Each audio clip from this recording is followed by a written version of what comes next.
Bienvenidos a esta sucesión sincrónica de la asignatura Teorías de Comercio Internacional. Estamos en nuestra segunda sesión.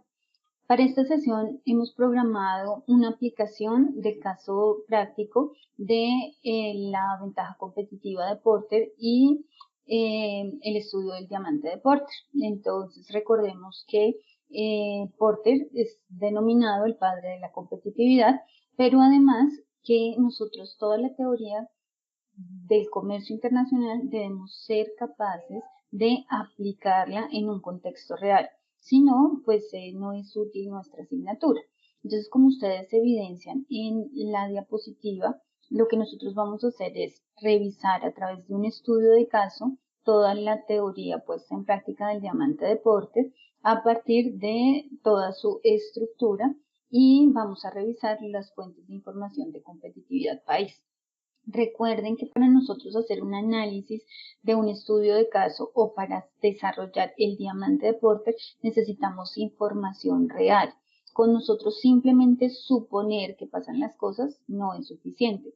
Nosotros debemos consultar fuentes de textos, fuentes de investigación, expertos en el área de conocimiento para que nos apoyen y nuestro diamante sea perfecto y sirva de instrumento para la toma de decisiones de la alta dirección, o si nosotros hacemos parte de la alta dirección, sepamos interpretar lo que nos están brindando como información.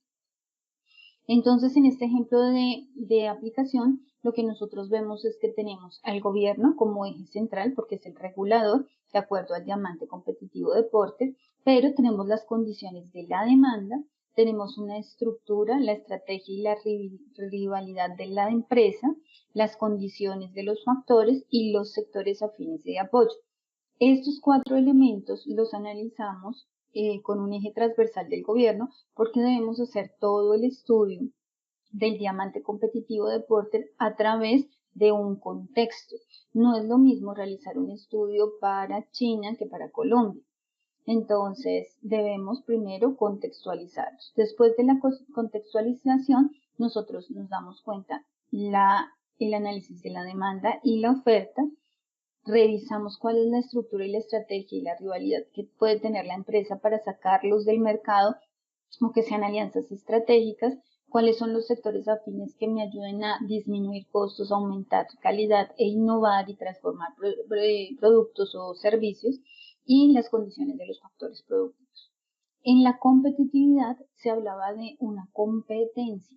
En la actualidad, la competitividad la estamos asociando también a un trabajo colaborativo. Entonces, el gana-gana, no solamente el gana-pierde. En el ejemplo de aplicación vamos a revisar el diamante de competitividad de Porter en la industria de camarón en el estado de Sonora, México. Como ustedes pueden ver, aquí está el mapa de México e ilustra dónde está ubicado Sonora, México, que es hacia el centro en el Pacífico. Y este estudio lo hace el CESUS. Los que diseñan este estudio son Kaplan Navarro, José César, González Barajas, María Teresa y Cruz Mendivil Consuelo. ¿Qué metodología es la que ellos toman? Ellos toman una metodología descriptiva, o sea, su enfoque es cuantitativo, además es deductivo porque va de lo general a lo particular y describe cada uno de los elementos del diamante de Porter. La información la toman de acuerdo a Rapoport, donde hace un análisis de cada uno de los elementos y puede definir cuantitativamente en qué espacio y en qué tiempo es mejor. Entonces nosotros estamos analizando información de antecedentes o sectores similares de los agentes o los primeros actores que intervienen en el proceso, toda la industrialización y transformación, pero además las ganancias o pérdidas posibles.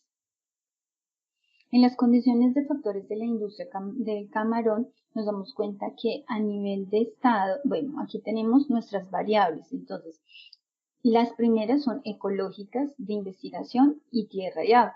Entonces en las ecológicas lo primero que nosotros debemos hacer es hacer un análisis sobre la normatividad del camarón, ¿en dónde? En Sonora, México. Ahí nos damos cuenta que el Comité de Sanidad Agrícola del Estado de Sonora es el que regula estas normas. qué tipo de normas, desde los moluscos hasta tener el camarón, todo el proceso productivo. Además, la industria camaronera y cómo debe funcionar. En la investigación no es solamente sobre el camarón, sino también sobre las aguas, sobre la contaminación, el proceso productivo, los alimentos. Y en esta investigación se incluye las universidades, se incluye el sector privado, pero además incluimos el sector productivo y el Estado. El Estado no lo debemos abandonar nunca. En tierra y agua nos damos cuenta que la mayor parte de los moluscos mueren por el manejo, entonces deben tener una temperatura específica, los moluscos deben tener unas características fisioquímicas específicas para que sea un camarón de alta calidad.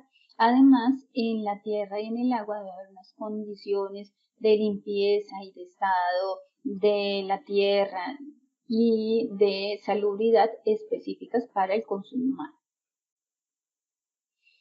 En las condiciones de factores de la industria del camarón hablábamos de la poslarva. Entonces, el proceso de poslarva, esta es la larva del camarón, pero debemos lograr que el camarón crezca. Entonces, nos concentramos porque el mayor porcentaje que determinan los estudios de la poslarva, de la larva del camarón, es que muere en este proceso. Entonces, por eso hay estudios de universidades y de científicos que avalan la temperatura, el tipo de larva, la comida, qué manejo se le debe dar. Nosotros somos administradores, somos internacionalistas o somos economistas, pero debemos tener un experto o una agencia, un centro de investigación que nos suministre este tipo de información para el análisis. ¿Por qué? Porque eso nos genera costos y nos puede generar una pérdida en nuestra inversión. La energía, recordemos que tenemos energía hidroeléctrica, puede aumentar nuestros costos, puede disminuir nuestros costos, puede afectar la naturaleza. Entonces tenemos que revisar qué manejo de energía se da, cómo podemos utilizar una energía alternativa que sea más benéfica con el medio ambiente y ojalá apuntarle al comercio justo, que es algo que está muy de moda en Europa y que pagan muy bien este tipo de productos que están bajo esta estructura de procesos productivos tradicionales, pero además que tengamos toda la protección al medio ambiente. En la alimentación, pues debemos analizar qué tipo de alimentos son los más benéficos para nuestras larvas y nuestros camarones, qué características debe tener, cuáles son los que aportan más después para el consumo humano. Eso lo hace un nutricionista con un ingeniero de alimentos y nos suministra este tipo de información. La otra es las condiciones de la conservación de ese camarón cuando sale para la transformación al consumo final. Entonces hay que tenerlo en hielo, debe estar congelado y ese hielo es agua que debe pasar por una refrigeración que se utiliza electricidad y debe estar congelado y debe tener unos grados centígrados específicos para que el producto no se vaya a dañar porque puede intoxicar o causar la muerte a los seres humanos que lo consumen. El equipo.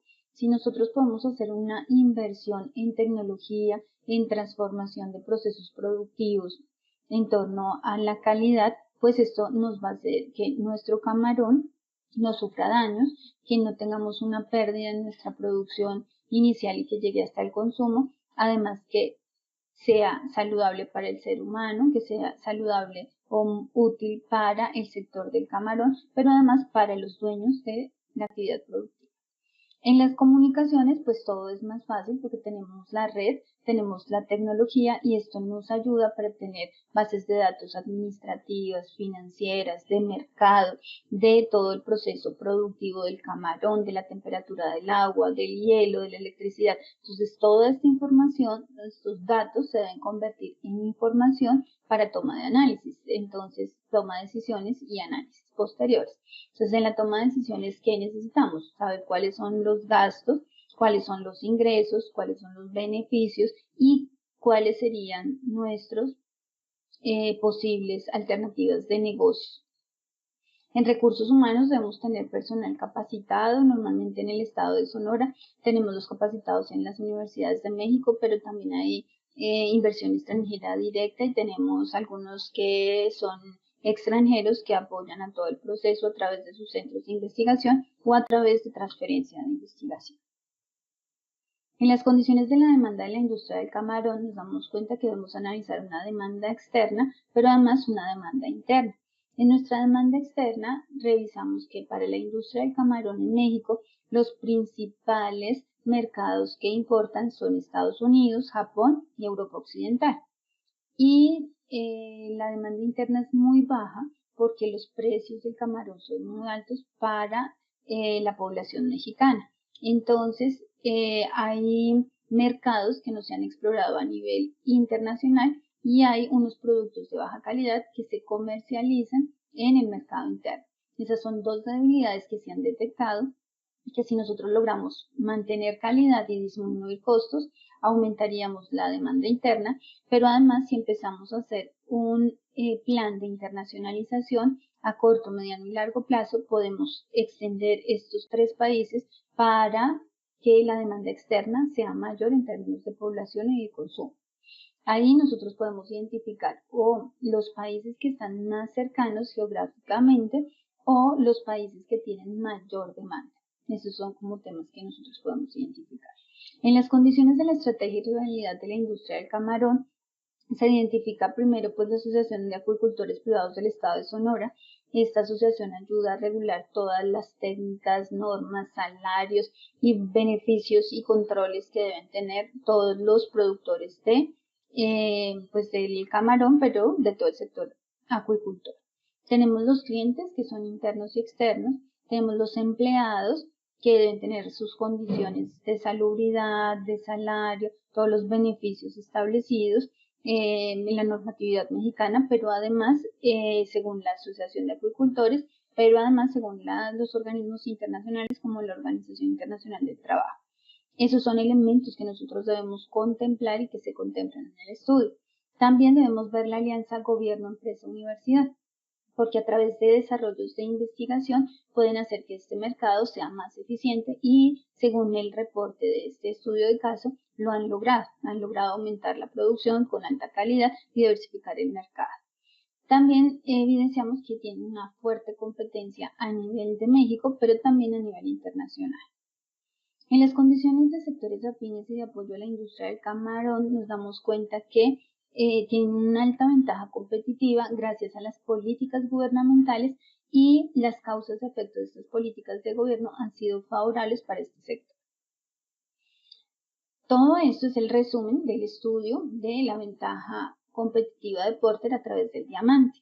¿Qué es lo que nosotros tenemos desde el planteamiento de Porter que son elementos positivos? El primero es el éxito de una región que se debe a la ventaja competitiva y no a la ventaja comparativa. Recordemos que en la ventaja competitiva los elementos básicos es disminución de costos, aumento de calidad, innovación y el transporte más eficiente. En el comparativo lo que hacemos es que dos países en igualdad de condiciones deben ser el país A y el país B produciendo dos productos X y Y en igualdad de condiciones de precio hacen el intercambio para desarrollar el producto que tiene mayor ventaja. Cada uno de los países se especializa y distribuye el otro producto al país contrario. En el éxito de una nación está determinado por las industrias.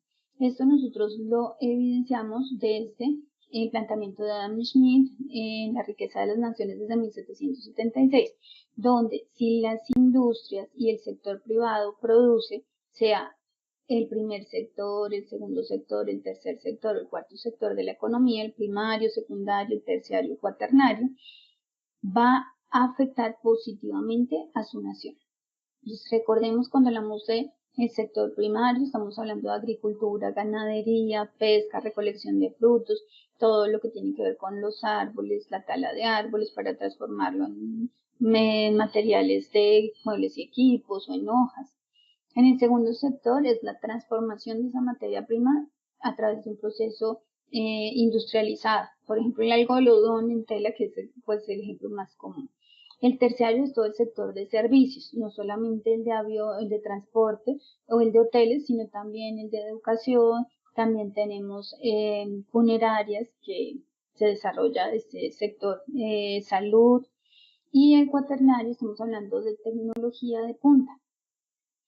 Ya para la ventaja de una nación que se basa en las acciones estratégicas, pero esas acciones estratégicas deben estar alineadas desde que hay una planeación nacional, y esa planeación nacional está alineada con la empresa privada, y cada empresa privada tiene la capacidad para innovar y mejorar su industria. Esta innovación y esta mejora de industria se logra a través de la alianza que les identificábamos anteriormente entre gobierno, empresa y universidad principalmente. Pero también hay reducción de impuestos, exenciones que también aportan. ¿Cuáles son las críticas al planteamiento de Porter? Entonces, Krugman en 1994 dice que no se establece una diferencia entre lo que es la competitividad de una empresa y de un país. Como les acabo de explicar, dentro de los aspectos positivos es que él ve como reflejo de la competitividad de las industrias en la nación, en el Estado-nación. ¿Y qué fue lo que hicieron? Entonces, Moon, Krugman y Verbeke en 1995 crearon un modelo ajustado desde el planteamiento de Porter, porque decían que ese planteamiento estaba incompleto. Entonces empezaron a incluir elementos básicos como es el papel de las empresas multinacionales, y como resultado han generado algo que se llama el doble diamante generalizado. Entonces ustedes, cuando tengan que hacer un análisis de competitividad, no solamente tienen que basarse en Porter, podrían basarse en el planteamiento de Moon y otros con el doble diamante generalizado, o el planteamiento de Klaus desde el análisis macro, meso y micro. Y hay otros elementos de las 5 fuerzas competitivas también de Porter. Entonces hay que consultar y aplicar la estrategia competitiva que sea más benéfica para nuestro país, para nuestro sector económico y nuestra actividad económica, y dependiendo el tipo de empresa. Pues existe el Instituto de la Estrategia y la Competitividad, que está liderado por Porter, Michael Porter. Este instituto está en Harvard Business School, tiene información de más de 800 clústeres por país, y vamos a evidenciar la página web. Ustedes pueden consultar la información. Aquí pues ustedes se dan cuenta que la información las encuentran por áreas de investigación. Está salud, está competitividad y desarrollo económico, está todo lo de valor compartido, estrategia, liderazgo, filantropía, calidad del medio ambiente, políticas antimonopolio y competencia, la innovación y capacidad innovadora, y el índice de progreso social. Los recursos son de la universidad, pero también hay inversión por donaciones. Y el marco normativo, eventos y representaciones, publicaciones y videos.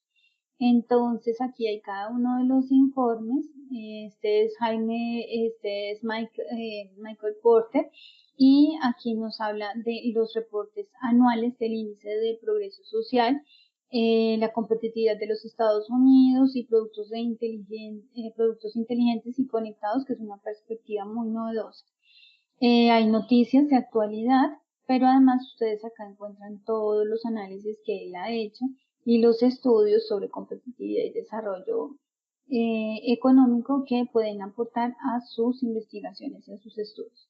Si requieren más información, pueden consultar en la página, pueden hacer la solicitud. En Colombia nosotros tenemos una política bastante definida a través de los COMPES y de los planes nacionales de desarrollo que diseña cada uno de los presidentes de la República por periodo de 4 años, y que se ratifican en la registraduría y se proyectan en planeación nacional. Y estos COMPES nos llevan orientando hacia el manejo de la competitividad. Entonces, cuando nosotros hablamos de competitividad, hablamos que tenemos todo un reglamento normativo, todas las normas, leyes, decretos, resoluciones y indicaciones del COMPES, donde nos orientan hacia dónde podemos trabajar. ¿Para qué nos sirve a nosotros si no hacemos parte del Estado colombiano como ente gubernamental? Si nosotros somos empresarios, podemos ver cómo está nuestro sector, a qué le va a apuntar estratégicamente el Estado Nacional en nuestro sector, y cómo nos podemos beneficiar y crear una alianza estratégica para ser mejores. Entonces ustedes pueden evidenciar en esta página está el Informe Nacional de Competitividad. Vamos a descargar el informe y ustedes van a darse cuenta que es un documento muy fácil de interpretar porque tiene las gráficas, bueno, aquí están los patrocinadores, está en el contenido ustedes evidencian que tiene la eficiencia del Estado, la justicia, la corrupción, la logística, infraestructura, transporte, la energía, educación y salud. Eso en todo el índice de capital humano, tenemos eficiencia del mercado y sofisticación e innovación. Tenemos 5 ítems que nosotros, 1, 2, 3, 4 ítems que nosotros identificamos. Si ustedes están hablando de economía digital, pues van a analizar sofisticación e innovación. Si ustedes tienen algo relacionado con medio ambiente, con crecimiento verde, pues también eso. Si ustedes pues manejan una empresa contable o hacen algo de comercio exterior o por sus papás que tienen las pensiones o el mercado laboral, cómo está o la financiación, pues revisen este apartado. Entonces vamos a revisar un apartado. Aquí ustedes ven cuál es la estructura del informe. Entonces nos habla de condiciones básicas institucionales, cómo está la eficiencia del Estado, la justicia, la corrupción, desempeño logístico y energía. Ustedes dirán, ¿pero para qué nos sirve eso? Para nuestros informes de competitividad. Nosotros debemos hacer un análisis de contexto como lo evidenciamos rápidamente en la primera parte de esta sesión. Entonces, si ustedes acá, puntaje y posición de Colombia entre los 140 países para el periodo 2018-2019. Entonces, acá estamos en el general, estamos en el puesto 60 dentro de 140. ¿Qué fue lo que pasó? Aumentamos 2 puntos. Las condiciones habilitantes disminuimos de 80 en el puesto 89 dentro de 140.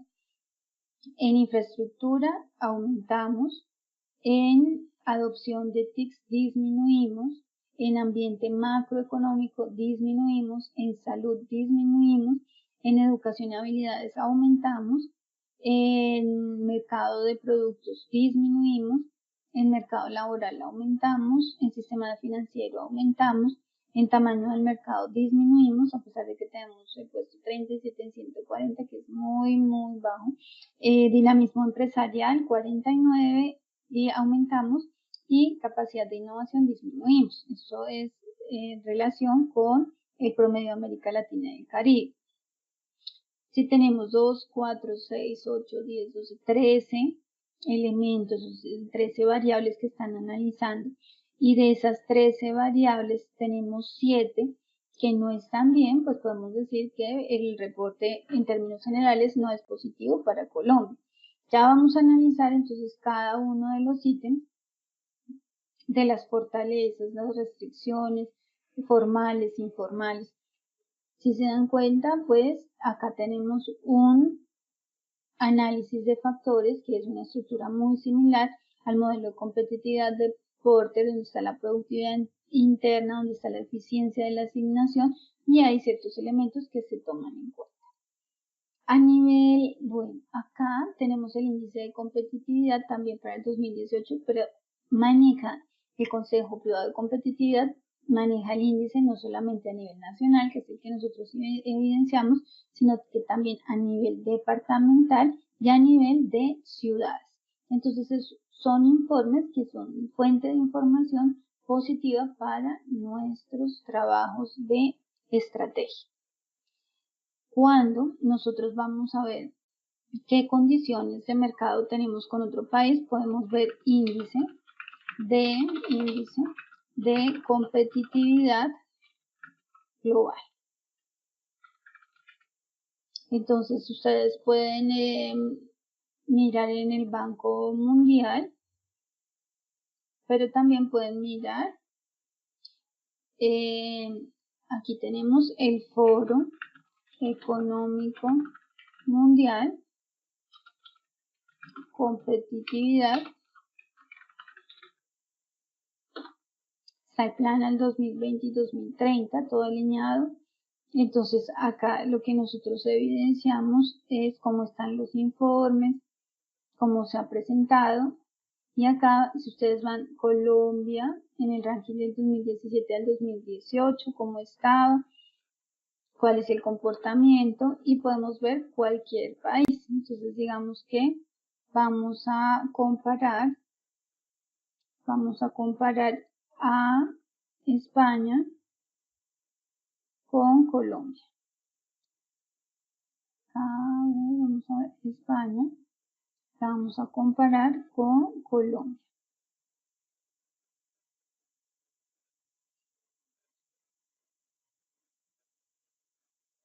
Entonces, si nosotros comparamos las economías española y la colombiana, ¿qué información nos dan de las cuentas nacionales? Entonces nos muestran el Producto Interno Bruto trimestral, anual, el per cápita del trimestral. Estos son datos macroeconómicos, gasto de educación, gasto público,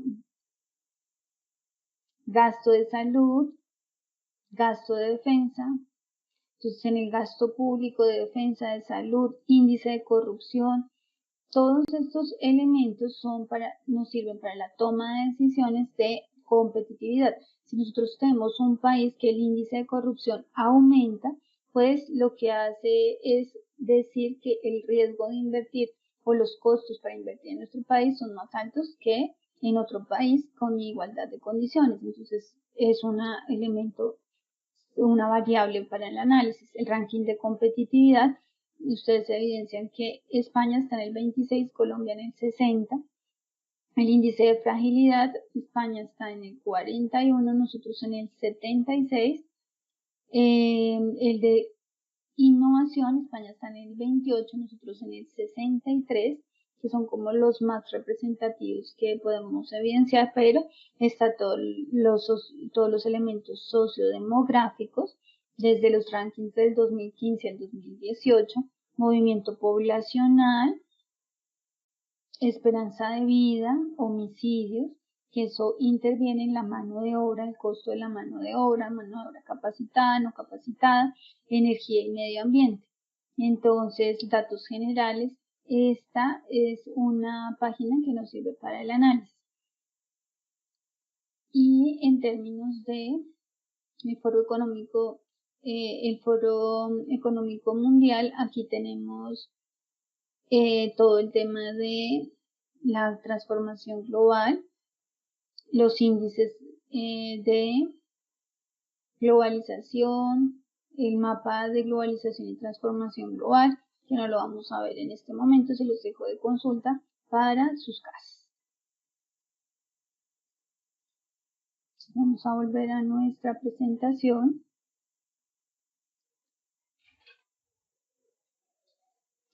En nuestra presentación vamos a ver las diferencias y las características del uso del diamante de Porter. Entonces, a nivel nacional, nosotros identificamos que el diamante de Porter nos apoya para que la política pública fomente la ventaja competitiva. ¿Por qué? Porque tenemos una norma nacional que apunta a un sector y una actividad ayudando a la investigación, a la tecnificación o al manejo del personal o con incentivos tributarios.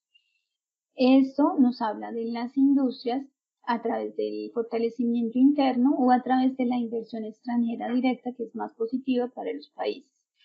Regional, pues lo que busca es potenciar los distritos industriales y empezar a fortalecer todo el tema de interdependencia, localización y el tema de transnacionalismo, multinacionalismo. En el empresarial identificamos la ventaja básica. Acuérdense que Porter toma que la riqueza de la nación nace de la industria, entonces lo que se busca es generar y sostener esa ventaja competitiva frente a los competidores externos. Quisiera saber si existe alguna pregunta al respecto que yo les pueda apoyar en la solución.